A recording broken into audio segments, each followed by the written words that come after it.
back to the Game Time Astrology podcast. I'm your host, Kula Ray, the astrologer, and welcome back to episode number 3. We're going to talk about LeBron James. We're going to talk about LeBron James's chart in this particular episode, and I'm also going to, in the flesh, go and see where exactly the Lakers are playing today. They're playing Game 5 today. Today is April the 30th, in which I am filming this podcast episode at 5:41 p.m. West Coast time. So I'm gonna find out in real time where they are playing at and just kind of predict whether or not he's gonna have a good game or not. Okay, so let's go ahead and jump in. We're gonna talk about LeBron James's chart. And when I started to think about this episode, I was thinking, what would people really want to know about LeBron James? And I think I have somewhat of a good idea. I think a lot of people want to know,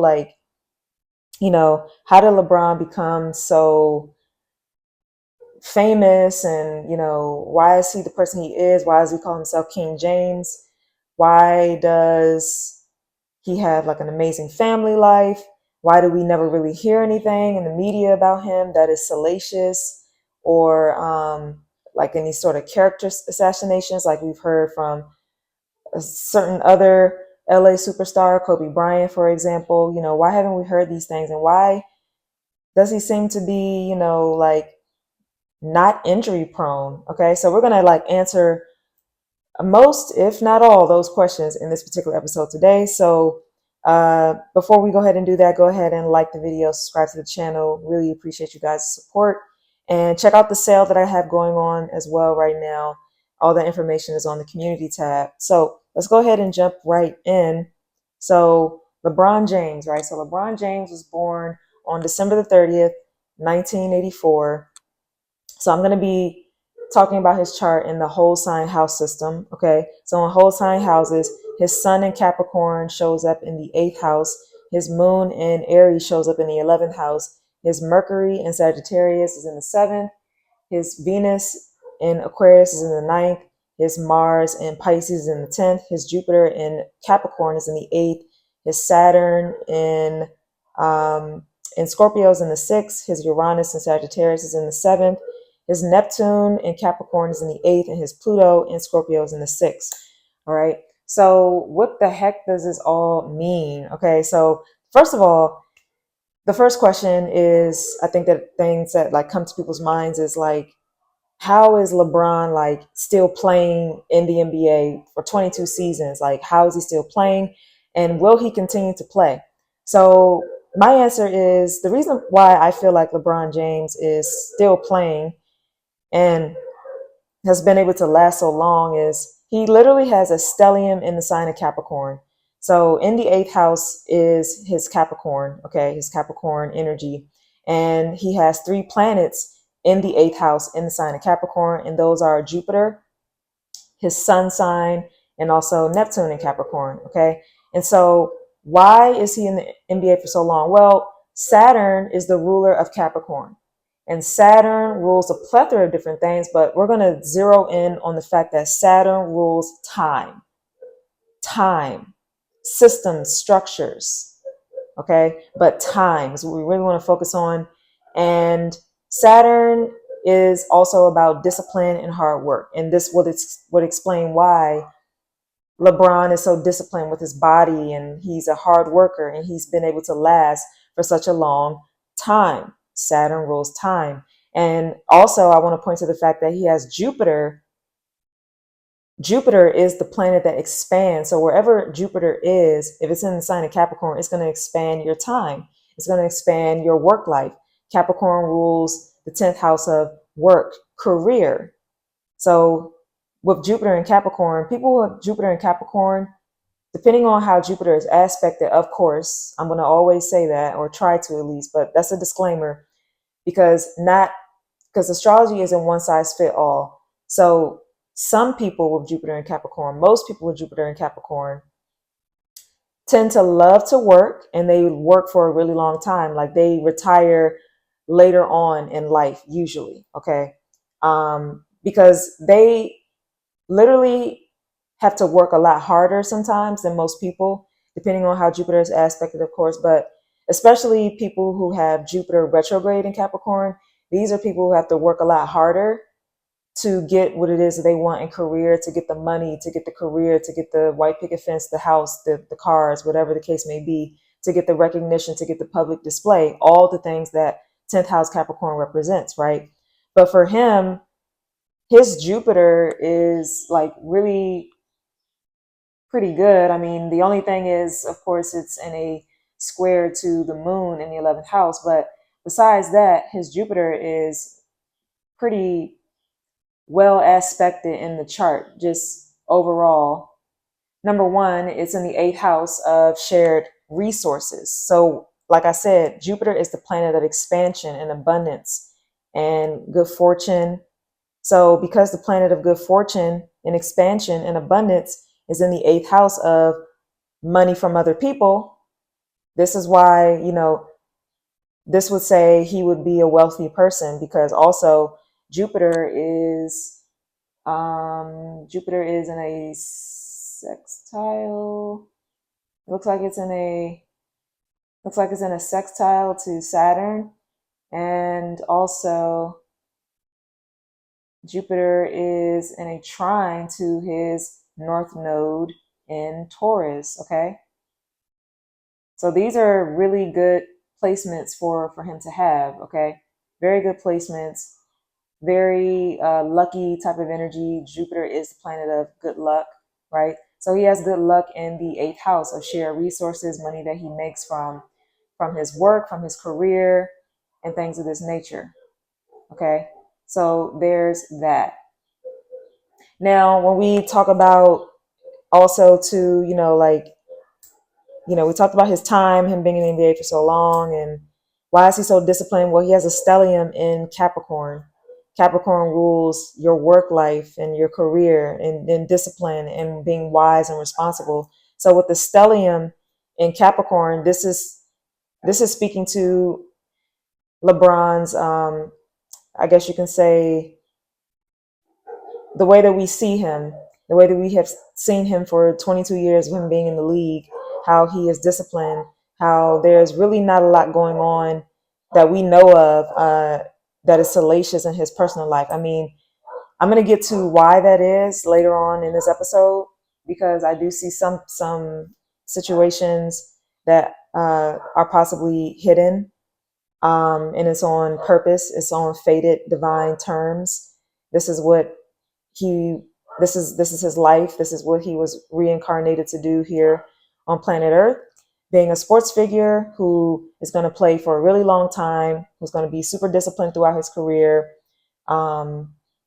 Typically Capricorns are disciplined. And I see that his sun is at 9 degrees, 22 minutes. And 9 degrees to me speaks about Jupiter energy, Sagittarius energy. And like I said, Jupiter is good luck. And then his Jupiter in Capricorn is at 21 degrees, also a Sagittarian degree. So there's just a lot of like expansion and just like a lucky person type of energy that he was born into. Okay, so let's go ahead and talk about some rulerships. Okay, so let's talk about some rulerships and really get to the nooks and the crannies of what's going on. Before we do that, though, actually, I want to kind of hint on annual perfections. Okay, so right now he is in a 5th house annual perfection year. So what is a perfection? In astrology, perfections are basically going to deal with the 12 houses. And so however old you are, whatever age you're at, it's going to have a theme, and the theme is going to be relegated to that particular house and the planets in that house as well. They're going to be activated in that particular year. So for him, it's the 5th house. And so his 5th house is Libra, and he has his part of fortune in the 5th house in Libra. His part of fortune is in Libra in the 5th house. And so we know that 5th house rules children. And it's so interesting that his son, his child, LeBron James Jr., aka Bronny James, entered the league in the 2024 draft, right? And now he's in the league or what have you. And so that speaks to something fated that happened in his fifth house perfection year, that his child, the fifth house, which rules children, would come into the league and he would want to play with his son. So this was destined and it was fated, whether people like it or not. I know a lot of people have like a lot of crap to talk about Bronny and LeBron, like not retiring and playing, wanting to play with his son, and how it's just like a photo op. I mean, that was like a lot of what was being said at first, but this was fated to happen. And with the part of fortune in the fifth house, he was fortunate enough to play with his son and have that dream really become a reality for him. And it's right on time because he's in his fifth house perfection year. And so when you're in your fifth house perfection, you are age 4, 16, 28, 40, 52, 64, and 76. All right. So I just want to touch on the perfection just real quick. All right. So let's go ahead and move on now to rulers of the houses. And we're going to really kind of get into his chart here in this particular segment. So first house ruler. So his first house, he is a Gemini ascendant. Now, Mercury rules the sign of Gemini, so therefore Mercury is his chart ruler, okay? So Mercury is the planet of communication, inflow and outflow of information, social media, education, vehicles, short distance travel, emails, text messages, plus plethora of different things. But Mercury, the buzzword here is communication. So with his Gemini ascendant in the seventh house, so that means that Mercury is in the seventh house. All right. So I got the chart over here so that you guys can see it. So Mercury is in the seventh house. All right. And the seventh house is Sagittarius. Okay.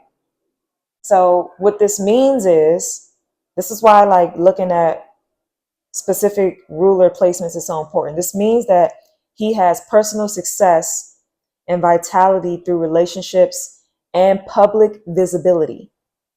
This speaks to his image, him being someone that is looked at as the sports figure. I mean, also Sagittarius has quite a bit of a relationship and connotation and meaning to sports as well.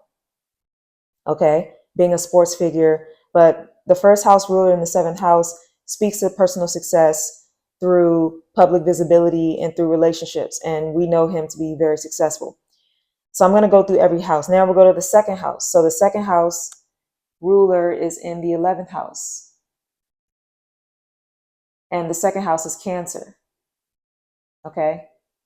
And so what that means is that his moon is in the 11th house. Second house ruler, right? What rules his second house if it's in Cancer? The moon rules Cancer. So we go and look for the moon and we see the moon in the 11th house. Follow me? Okay, cool. So with the second house ruler in the 11th house, Aries moon, this speaks to wealth that he spends on friends, family, groups, celebrations. This speaks to that. Okay. This also speaks to a relationship, a correlation to home and family life, where home, family is very important to him, and really sharing that wealth and being safe and secure. Having a family brings a lot of security to him, and it makes him seen from his friendships and peer groups as someone with a stable family and someone who just has stability across the board, not just with the family, but just having finances and wealth and money. Because Cancer, fourth house energy, rules safety, security, stability. He is stable. He's seen as stable with his friends, and he's able to share this wealth with his friends, with his family, with groups of people, and celebrate a lot. Now, when we go to the third house, so he has his third house in Leo. And so the third house ruler is in the eighth house, okay, which is his sun sign. So Leo rules the sun. And what this speaks to is gain and reputation. But it can also, if it's afflicted, mean that there could be some suffering near death. Now, with the third house ruler in the eighth house, if we want to see if there's going to be any suffering related to death or any anything of that nature, we want to look at how the sun is being aspected in the 8th house. Okay. And so the only thing that I see is the sun is in a square to the part of fortune in Libra in the 5th house. Okay. So it's not quite an affliction. I mean, also too, the sun is in a conjunction to Neptune. That could be an affliction as well. So there could be, later on in life for him, because like I said, suffering near death, he could experience some illness near, the end of his life and things of that nature. But I don't want to go dark. I'm just kind of pointing it out. This is not that kind of podcast where we go dark like that, but that's just a note. So now we go on to the 4th house, and the 4th house is going to be Virgo energy. So the ruler of the 4th house is in the 7th house. Okay. And so, Mercury rules Virgo. Okay. And so what this symbolizes is that he experiences harmony at home, and he's possibly going to have a good end of life for sure. Okay. Moving on to the 5th house. So the 5th house is Libra, and the ruler of the 5th house is going to be Venus, and that's placed here, as we can see, in the 9th house. And so what this entails is that there will be benefits, or there has been benefits from foreign lands, education, travel related to children or creativity, and also a lot of expansion when it comes to children, a lot of good times when it comes to children, a lot of benefits from children as well, because he has 3 kids, right? And so literally he is going to likely benefit from his children. Like when they get older, they're going to take care of him, is basically what I'm trying to say here. And then we move on to the 6th house. 6th house is in Scorpio, and the 6th house ruler is in the 10th house. Okay. So the ruler of Scorpio, traditional ruler, is Mars, and that's in the 10th house. And so basically, if this particular placement is dignified, this means that there will be success not only in work, but also subordinates will prop you up so that you can be successful.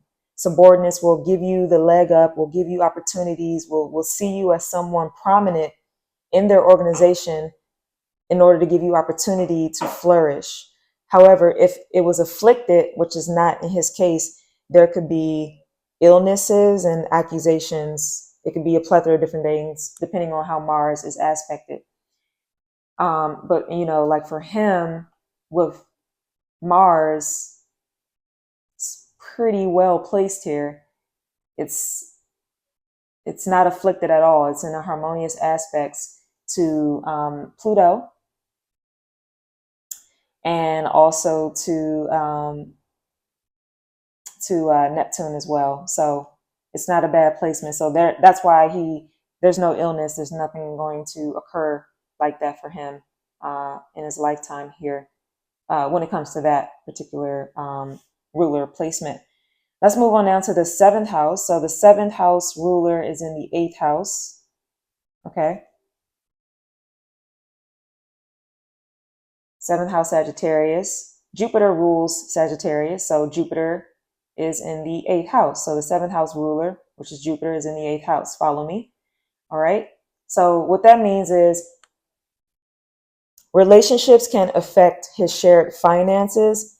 And also this speaks to gains, but also can speak to losses from partnerships as well. But again, in order to determine something like that, we look at how is the planet Jupiter being aspected in the chart to determine whether there'll be loss or gains. And, I feel like he might have some losses due to like spending money on friends and celebrations and stuff like that. But because he's so wealthy, it doesn't really feel like a loss. But also too, Jupiter is harmoniously aspecting Saturn and also the South Node. So there's no issues there. So this would speak to him, having a lot of gains through, okay, so Saturn's in the sixth house of work and your day-to-day work. This is why he gains a lot. He's a high earner. He's a high earning professional athlete. And this is why it was destined. Okay. And then we move on to the eighth house ruler. So the eighth house ruler is in the sixth house. And the eighth house ruler is going to be Capricorn. It's in the sixth house. So Saturn rules Capricorn. So Saturn's in the sixth house. And what this speaks to is it can speak to losses due to work, illness, or a poor inheritance. Okay. Now, again, we want to look at the eighth house ruler in the sixth house, which is Saturn. We want to look at Saturn and see how that is aspected. And the only thing that I can say here is the fact that Saturn is in a square to Venus. And we also know too that, he didn't necessarily have his father around. So that could speak to that, like the loss of the father. Also, Saturn is at 24 degrees, 37 minutes. 24 degrees is a Pisces degree. And Pisces energy would symbolize like loss or hidden father figure at that degree point there. At least that's how I would read it and interpret it. And this also says losses due to work or illness. But we don't see him like getting ill or anything like that, like no poor inheritance. And I really feel like it's because, Venus is very close to the midheaven. So that's kind of giving a boost for him to not suffer losses or illnesses and things of that nature. I mean, the most that he probably would suffer, it's likely he had like some food poisoning here and there.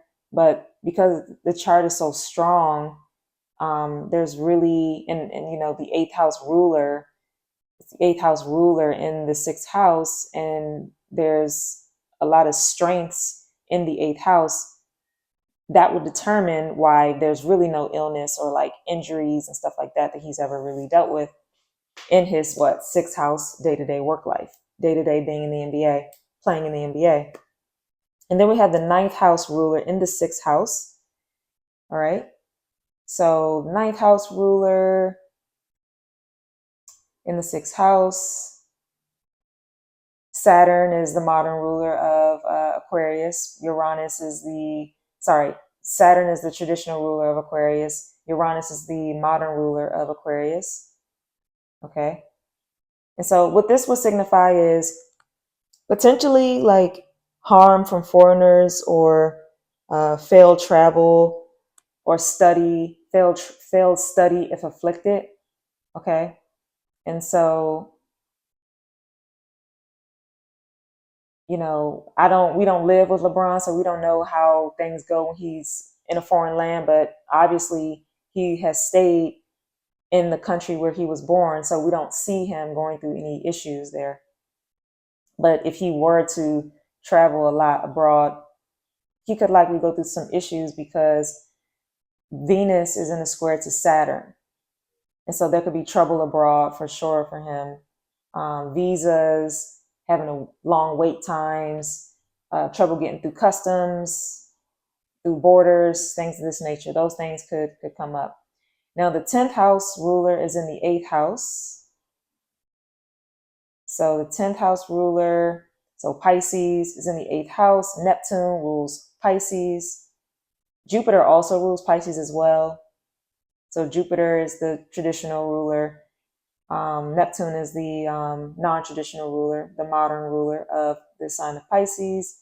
So with the 10th house ruler in the 8th house, this talks about big reputation, big gifts from other people, big money from other people, success, success through other people's resources. And the other resource will be the NBA. Okay. And then we got the 11th house ruler in the 10th house. The 11th house is Aries. It's in the 10th house. Mars rules Aries. And so what this can entail is high status, friends. 11th house rules groups of friends and business partnerships and long-term goals and long-term plans. So high status friends as well. Knowing people in high places, social elevation via patronage, via, people giving you money, wanting to support you, wanting to give you things and stuff like that. And also vice versa. And then we got the 12th house ruler in the 9th house. So the 12th house ruler is in the 9th house. So Taurus is the 12th house for him. And Venus rules Taurus. So Venus is in the 9th house. And so what this could entail is trouble from hidden enemies via foreign lands, hidden enemies in foreign lands. Also just hidden enemies, like just in general, but because the 9th house rules foreign lands and foreign cultures, any sort of like religious cults or anything like that could present a bit of trouble for him, because Venus is also in a square to that North Node in Taurus in the 12th house. So luckily he is here domestically. He doesn't really have to go abroad or anything like that. And he would likely do a lot better, of course, doing business domestically. I hope he never tries to do business overseas, because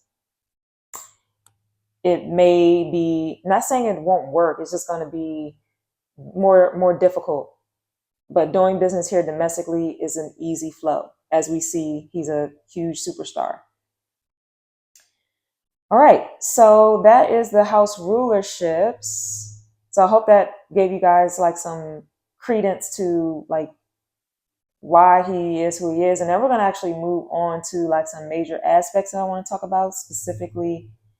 There is 1, 2, 3, 4, 5, 6 main aspects that I want to talk about specifically. So we're going to start with the sun square moon. So sun in Capricorn square the moon in Aries. And so what does this mean? The sun square the moon is can make someone like a king, right? And this is why he calls himself King James. Typically kings have sun square moon, and it's favorable for these types of people. So that would speak to King James. If you didn't know, now you know. And then another major aspect is sun sextile Mars. So sun in Capricorn, sextile Mars in Pisces. And so Mars sextile the sun can make someone competitive, ambitious, and very active. This is why he's so active. Okay. Then we got the moon in Aries and the trine to Mercury in Sagittarius. And so Mercury trine the moon would indicate someone who is successful, someone who is excitable, someone who is exciting to watch play sports, someone who's distinguished. And again, the moon trine Mercury aspect in his chart would also signify king energy. So a lot of leaders and scholars and mathematicians and men of power and kings and philosophers would typically have this aspect in their chart, moon trine Mercury. Okay. Then he has the moon square Jupiter. Okay, so Jupiter's in Capricorn. And so Jupiter square the moon would signify advancements, but reversals and hostilities when declining. And that is what he is kind of like dealing with right now at 40 years old. There is a decline in how people are seeing him because, again, the moon is in the 11th house of groups of people, society at large. And with it in the square to Jupiter, there's a reversal going on right now where there's the GOAT debate. You know, if you watch different sports shows on YouTube and ESPN, there's the GOAT debate. And people, saying LeBron needs to hang it up already. He needs to go ahead and retire. These kinds of things are, coming up. And the moon square Jupiter in his chart speaks to that. There's hostilities. There's reversals of opinions on how great he is.